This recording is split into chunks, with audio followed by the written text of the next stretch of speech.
Aksi premanisme berkedok ke debt collector semakin meresahkan masyarakat. Mereka tak segan untuk melukai korbannya saat melakukan penarikan kendaraan. Nomornya ini loh, makanya.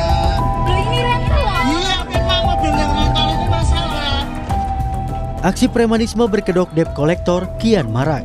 Pelaku kekerasan bahkan sampai melukai korban seperti di Semarang, Jawa Tengah. Seorang warga menjadi korban intimidasi sejumlah penagih utang yang hendak merampas mobil yang ia sewa di pintu masuk tol Kaligawe, Kota Semarang pada Sabtu 7 Februari. 6 pelaku ditangkap 24 Februari lalu. Dari hasil pemeriksaan, pelaku ternyata salah target kendaraan. Data mobil yang dikendarai korban berbeda dengan data kendaraan yang dimiliki para pelaku. Ada putusan MK agar DC tidak boleh melakukan perampasan pengambilan unit di jalan, sehingga apabila melakukan perampasan maka akan dikenakan dapat kami kenakan pasal perampasan atau pencurian dengan kekerasan. Ya, yang di kita yang di Polda 6 orang ditahan. Terserah. Aksi brutal sekelompok orang diduga debt collector di Tangerang, Banten bahkan menelan korban. Seorang advokat jadi korban penikaman saat mobilnya hendak ditarik paksa. Kabid Humas Polda Metro Jaya Budi Hermanto dalam pernyataannya kepada Kompas TV bilang, pelaku penusukan di Tangsel sudah ditangkap jajaran di Treskrim PMJ di Semarang, Jawa Tengah. Saat ini tersangka dalam pemeriksaan terkait peristiwa dan motifnya. Premanisme berkedok debt collector bukan sekadar persoalan penagihan utang. Ini adalah soal wibawa hukum. Ketika penagihan dilakukan dengan ancaman, kekerasan, dan perampasan di jalan, yang dipertaruhkan bukan hanya hak debitur, tetapi kehadiran negara dalam melindungi warganya. Tim Liputan Kompas TV.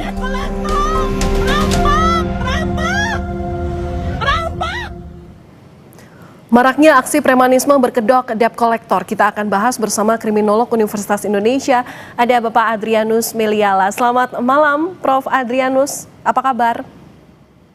Baik, Pak Karen. Ya, Prof, ini kan aksi intimidasi berkedok debt collector. Kenapa makin nekat dan terang-terangan melakukan kekerasan? Saya melihat ekosistemnya belum berubah ya, walaupun ada keputusan dari Mahkamah Konstitusi, demikian juga dilanjuti melalui berbagai pernyataan dari OJK, kepolisian, dan juga sudah disebarluaskan secara masif.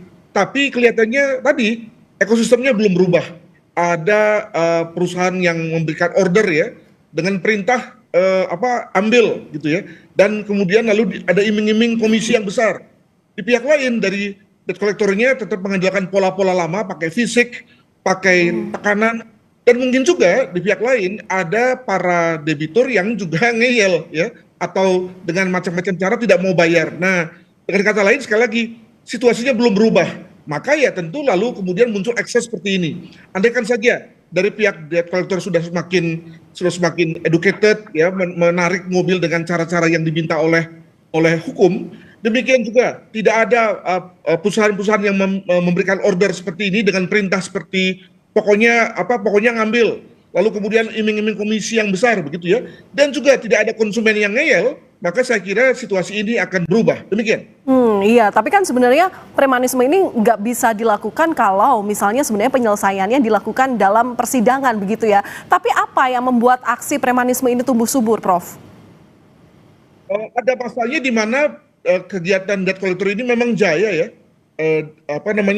Bisa orang mengambil paksa di jalan, dan juga ada masyarakat yang ya mungkin karena merasa salah belum bayar lalu kemudian menyerahkan kendaraannya, tidak melanjutkan ke proses hukum. Alhasil kemudian ada anggapan bahwa ini memang boleh, sehingga sekali lagi pada saat ketika ada kalangan masyarakat yang mempertanyakan tentang hal itu ke Mahkamah Konstitusi, itu kelihatannya sudah terlambat, dalam arti sudah ada anggapan kuat ya mengenai bahwa boleh tuh mengambil di jalan dengan kekerasan sekalipun, terbukti dari bahwa hal itu didiamkan selama ini oleh aparat kepolisian. Nah, untuk membalik anggapan itu, untuk menghilangkan anggapan itu, katanya belum bisa dilakukan dengan cepat. Jadi memang ada semacam blessing in disguise ya. Di satu pihak kita menyayangkan dan juga turut memberikan semacam atensi kepada korban pada kasus di Tangerang ini, tapi juga pada pihak yang lain hal ini juga semakin mempertinggi ya tekanan kepada debt collector untuk berubah ya terkait dengan ekosistem yang juga sudah mulai berubah. Demikian. Polisi harus melakukan penertiban, tapi nampaknya susah, Prof. Apa yang jadi hambatan kira-kira? Saya kira nggak ada susah dari segi hukumnya ya. Mengapa? Karena apalagi pada kasus Tangerang ini ada video, lalu kemudian ada tindakan resisten ya melawan dari debitur. Demikian juga di pihak lain bahkan ada kekerasannya sendiri sehingga secara normatif, secara material itu udah betul-betul telak gitu. Jadi dari segi kepolisian tidak ada susahnya. Namun kalau bicara mengenai fenomenanya itu saya kira ya bukan hanya kepolisian yang harus bertanggung jawab ya, tapi juga pihak-pihak yang lain. Tadi debt collector juga semakin tidak mengandalkan otot ya bagi para penariknya dan mengetahui bahwa kalau hal ini dilakukan maka akan berimplikasi pada perusahaannya. Demikian juga kepada perusahaan-perusahaan pemberi order ya, leasing, bank dan seterusnya juga harus mendapatkan semacam akuntabilitas bahwa kalau orang yang disewanya kemudian terlibat pidana sebagaimana halnya pada kasus di Tangerang ini, maka dia juga terlibat itu. Jadi jangan hanya sekedar ngasih order, ngasih iming-iming komisi, tapi kemudian ketika ada yang melanggar hukum lalu kemudian dia lepas tangan. Itu menurut saya jadi apa? Karena dia adalah orang yang memberikan perintah. Dan sekali lagi kepada kita semua sebagai konsumen juga taat dong dengan ketentuan hutang piutang. Jangan lalu kemudian ketika sudah waktunya bayar tidak bayar dan kemudian pas tarik lalu kemudian teriak-teriak. Demikian. Ya, saya sepakat dengan Anda poin terakhir. Tapi kan ini premanisme ini ada beberapa hal yang dilakukan. Ada aksi kekerasan, ada intimidasi dan dilakukan secara berkelompok gitu. Tapi kalau misalnya sudah ada proses yang seperti ini, apa yang bisa dilakukan korban, Prof? Singkat saja.